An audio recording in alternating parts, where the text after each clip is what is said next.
این طفل که هنوز یک روزه نشده است اهالی تاجیکستان را به 9 میلیون نفر رساند.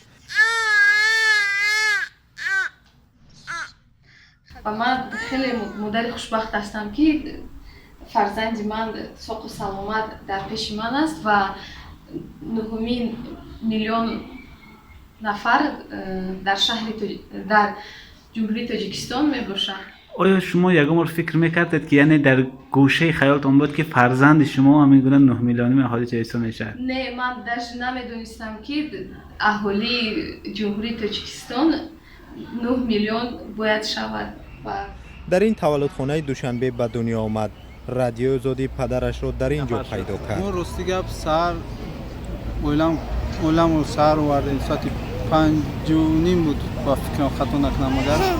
وقتی که آوردیم با تولدخانه